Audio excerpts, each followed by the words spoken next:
Hello everyone, welcome back. Today I want to give an update on my overheating issue with my Z8.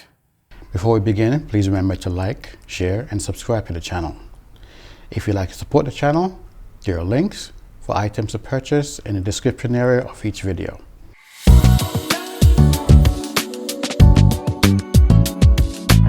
A few weeks back, I posted a video about an issue I've been having with the Z8 when it comes to recording videos. This is something that I didn't experience when I was in Malaysia, which is also a tropical country where it gets pretty hot, pretty humid.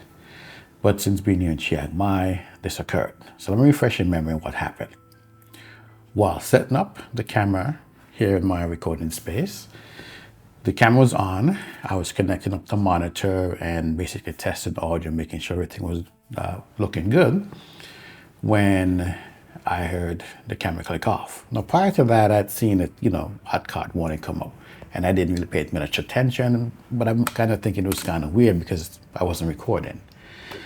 So anyway, I took the card out and left the camera running, and during one of the sessions, the camera shut down. And when I turned it back on, I saw the red hot warning. Now, at the time, I didn't take a photo of it, but what you saw from the last video, I showed you when the yellow sign came on, and then started testing with other things to kind of see if there's ways to get around it. Well, I want to thank Randall Brander that mentioned something to me that I didn't really think about. And if you know Randall, if you've been on our live streams with Jeff and AP Studio, he's been testing a lot of things on his channel. He tries different cameras. He basically does a lot of different setups and things out by himself and posts his videos. So you want to check out his channel if you're interested in some of the things that he messes around with. He's basically uses Sony, Canon, and Nikon gear. And I think recently acquired a Panasonic Lumix camera. So he's basically tested everything. So thank you, Randall, for that. What he mentioned was that I should try using APS-C mode. So I did that. I tried using APS-C mode and running for a period of time, and it seems to work fine. But during that time of doing the APS-C mode testing, what I didn't realize was that I also had my SD card inside the camera. And of course, when you use SD card, they don't get as hot as when we use our CF Express card. So this led me down a path to think, do I really need to use the card because I'm not recording at a higher level? I'm saying CF Express card because it does run warmer. Yes, it's faster when it comes to photography and you want to do high frames per second. And I think most of us prefer the more robust card. Of course, if you're doing professional work with a camera, you probably prefer to use the CF Express rather than the SD card.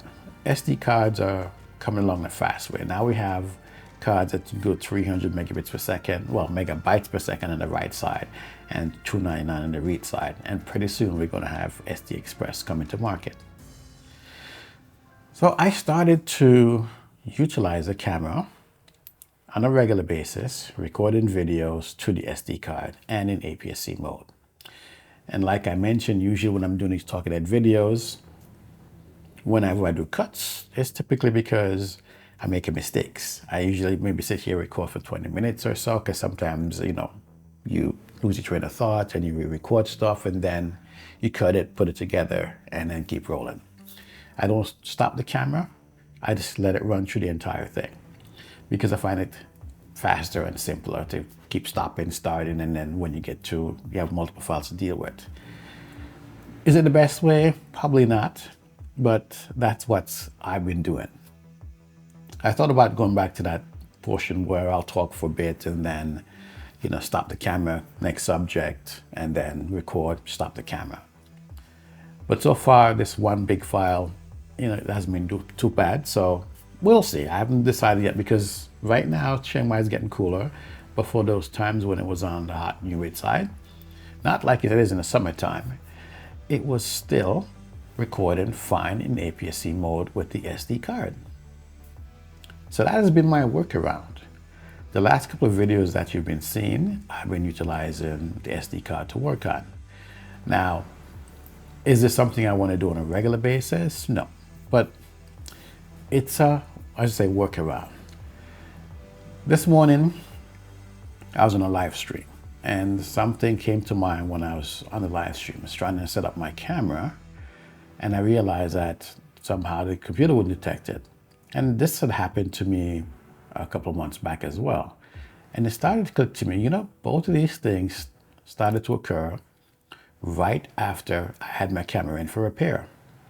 So I wonder if there's something that's going on.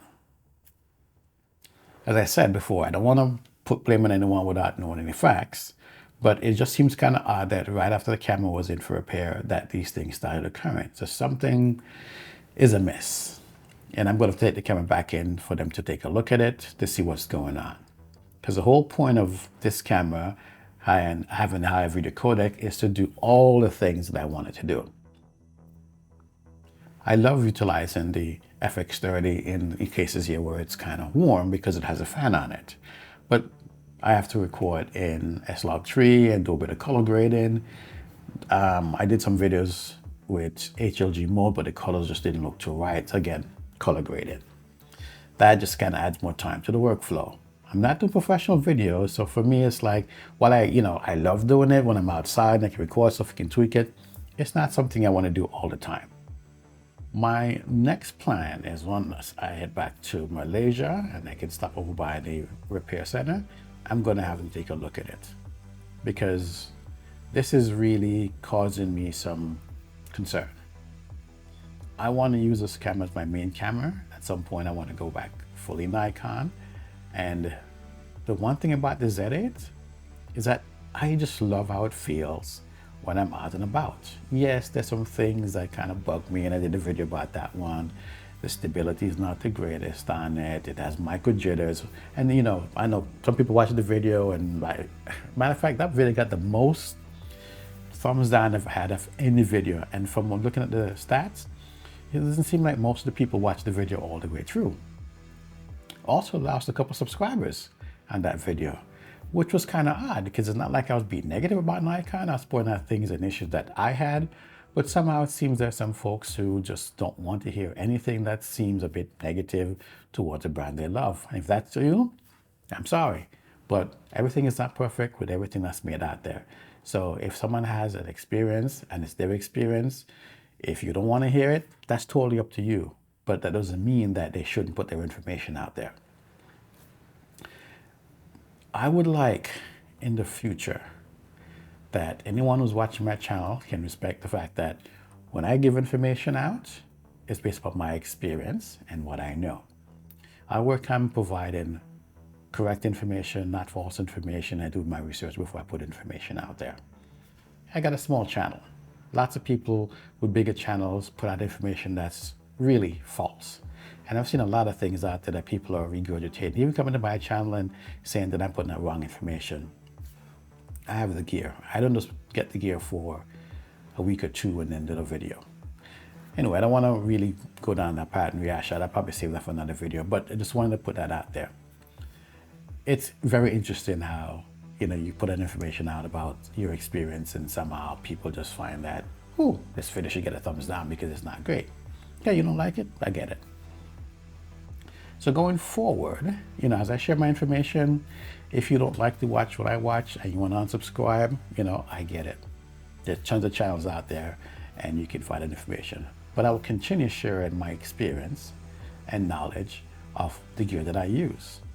And for those of you out here that appreciates it, continue watching. If you're watching and you're not subscribed, get subscribed. If you have some comments you want to make some comments. It'd be nice if someone tell you, hey, I'm going to subscribe to my channel because I didn't like this. At least you know. But you didn't have a conversation, just like thumbs down, I'm out of here. Okay. Well, so for me going forward, I think this camera definitely needs to be taken and looked at by some professionals, because this is not something that's normal. And I don't know, no one else has actually mentioned anything if they've had any kind of experience. And I'd love to hear from those of you who've sent your cameras in for repair. Have you noticed anything on the video side? Is the camera running hotter? If you live stream with your camera, do you have the same kind of experience? If you have an experience and it just happened some random way, let me know. I use a Mac M1. It's been working fine. It works fine with my FX30, so it's nothing with the computer, I don't think. I reinstalled the software for this live stream. I can't figure out what's going on. So the only thing I'm coming up with is maybe something happened when they were taking a look at it. Okay, I'm gonna end the video. Happy holidays, Happy New Year's to everyone. And I'll see you guys in the next video.